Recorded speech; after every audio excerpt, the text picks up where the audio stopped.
So అనేది but ఎక్కడ కూడా ఎక్సెస్ అవ్వకూడదు. సో డ్రైనేజ్ అనేది ప్రాపర్గా డ్రైన్ అవుతూ ఉంటే ఏమవుతుందంటే మనకి ఇయర్ ఇన్ఫెక్షన్స్ అనేవి ఉండవు.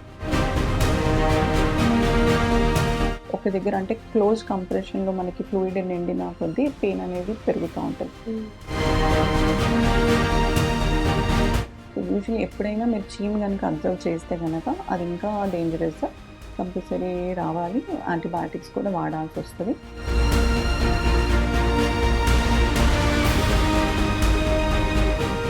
Hello and welcome to Telugu one health. This is మీ కావేరి. ఇవాళ మనం వచ్చేసాము మెడికవర్ హాస్పిటల్ హైటెక్ సిటీకి. వీఆర్ విత్ డాక్టర్ నవిత గారు, senior consultant neonatologist and also paediatrician. నమస్తే అండి. డాక్టర్ గారు, చిన్న పిల్లల్లో ఎక్కువగా ఇయర్ ఇన్ఫెక్షన్స్ చూస్తుంటాం. వాటర్ వల్ల కానివ్వండి, ఇంకా వాళ్ళు ఆడుకోవడం ఎందుకో తెలీదు, వాళ్ళు చెప్పడం కూడా కరెక్ట్గా చెప్పరాదు.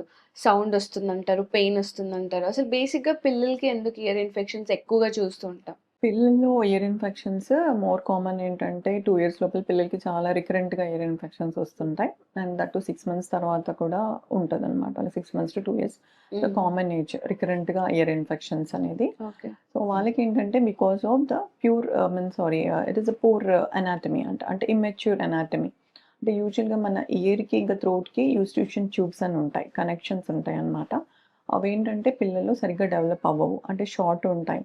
అంటే యాంగ్లేషన్ కరెక్ట్గా ఉండదు. అంటే యాంగ్లేషన్ ఈజ్ డిఫరెంట్ అండ్ షార్ట్ ఉంటుంది, వైడ్ ఉంటుంది. పెద్దల్లోకి అది మెచ్యూర్ అయిపోతుంది కాబట్టి.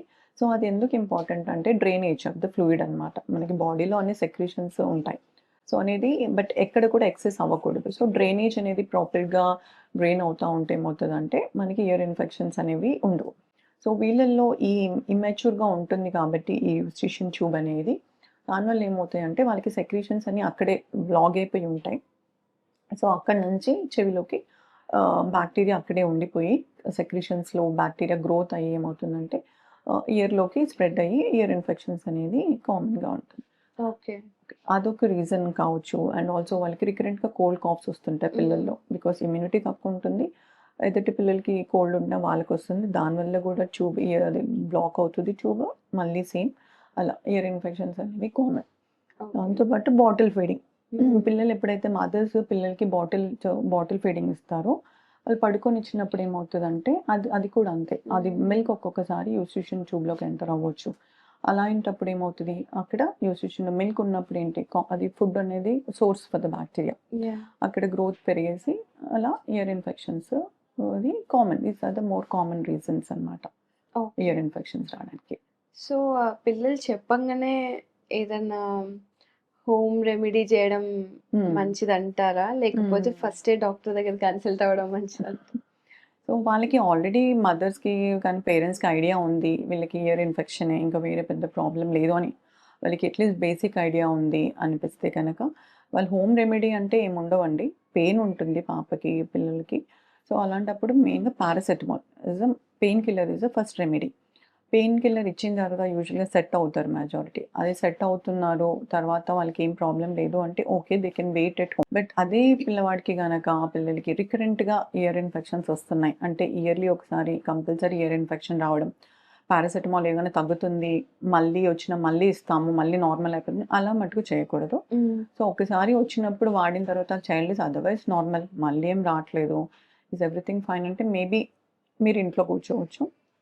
ఒక్కొక్కసారి పిల్లలకి ఏమవుతుందంటే ఇయర్ అనేది రికరెంట్గా ఇన్ఫెక్షన్ అయినప్పుడు వాళ్ళకి చీమ్ అనేది కారుతూ ఉంటుంది. చీమ్ కారొచ్చు.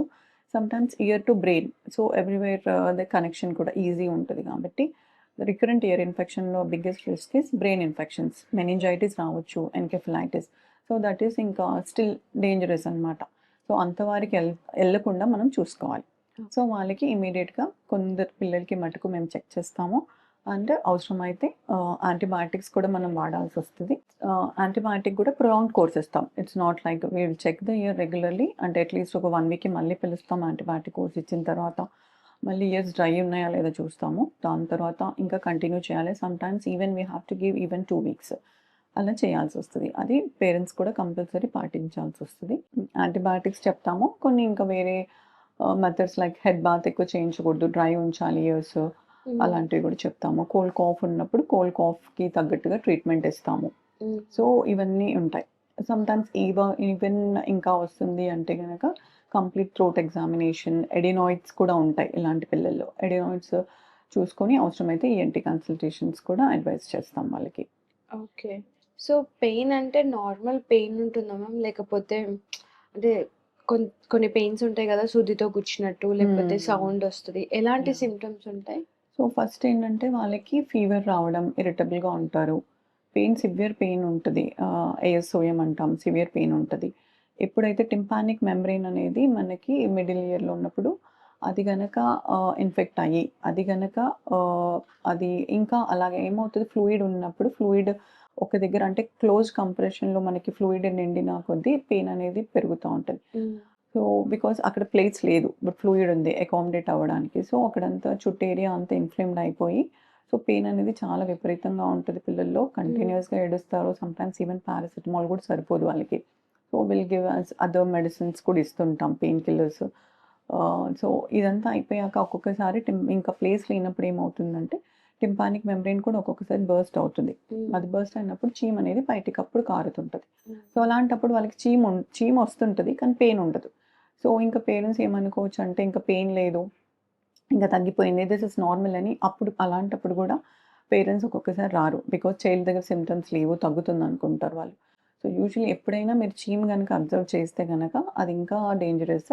కంపల్సరీ రావాలి. యాంటీబయాటిక్స్ కూడా వాడాల్సొస్తది. మేము యూజువల్లీ చీమ్ కూడా టెస్ట్‌కి పంపిస్తాము. యాంటీబయాటిక్స్ దాని తగ్గట్టుగా ట్రీట్ చేస్తాము. ఓకే. అండ్ కొంతమంది పిల్లలకి నార్మల్‌గానే ఇయర్ వ్యాక్స్ ఎక్కువ ఫార్మ్ అవుతూ ఉంటది. అలాంటప్పుడు అంటే గానుగ నూనె అని, మంచి నూనె అని యాహ్! Parents yeah! ఇంట్లో పెద్దవాళ్ళు ఓల్డ్ ఏజ్ హ్మ్. వాళ్ళుంటే పోసేస్తూ ఉంటారు. అవును. సో, డాక్టర్ లాగా I mean as a doctor మీరెలా సజెస్ట్ చేస్తారు? యాహ్! యాహ్! అంటే ఎనీ ఆయిల్ లాంటివైతే కంపల్సరీ డెఫినెట్‌గా పోయకూడదు. నేను హ్మ్. చెప్పినట్టు అది ఇంకా ట్యూబ్స్‌ని బ్లాక్ చేస్తది. బ్లాక్ చేసి మనకి ఇంకా ఇయర్ ఇన్ఫెక్షన్స్ పెరగడానికి ఛాన్సే ఉంటది కానీ తగ్గించడానికి ఉండదు. హ్మ్. సో, నార్మల్‌గా వాక్స్ అనేది ఇయర్‌లో ఫార్మ్ అవుతది. That is a normal phenomenon, normal process. So, wax form అయిన కొద్దీ that has all its material ఉంటది. అంటే వాక్స్‌కి క్లియర్ అయ్యేది కూడా ఉంటది. కంపల్సరీ మనం ఏదైనా ఏసి దాన్ని క్లియర్ చేయాల్సిన అవసరం అయితే లేదు. So, okay. కంపల్సరీ డెఫినిట్‌గా ట్రీట్మెంట్ వాక్స్ కోసం తీసుకోవాల్సిన అవసరం లేదు. హ్మ్. But when you feel that ear pain ఉంది. సో, ఏమి చేసినా గూడా అంటే ఇయర్ పెయిన్ గ్రాడ్యుయల్‌గా పెరుగుతుంది. దెన్ అప్పుడు డాక్టర్‌ని కన్సల్ట్ అవ్వాలి. Then will check whether the wax is completely hard wax ఉందా? లేదంటే ఎక్కువగా ఉందా? లేదంటే సాఫ్ట్ అనేది మేము ఇయర్ ఎగ్జామినేషన్ చేస్తాము. దాని తగ్గట్టుగా డ్రాప్స్ మేమిస్తాము. అది వాడాలి. కానీ మనం తగ్గించడానికి ఏమీ అవసరం లేదు. హ్మ్. జనరల్లీ ఇంట్లో పెద్దవాళ్ళుంటే, "ఏం కాదమ్మా ఒక 2 చుక్కలు నూనె పోసేయి" అంటూ ఉంటారు. ట్రూ. ట్రూ. సో, అది ఇంకా అదే నేను చెప్పినట్టు ఇంక ఇన్ఫెక్షన్స్ పెరుగుతాయి. సో, అలా చేయకూడదు. Okay. Thank you so much. Welcome.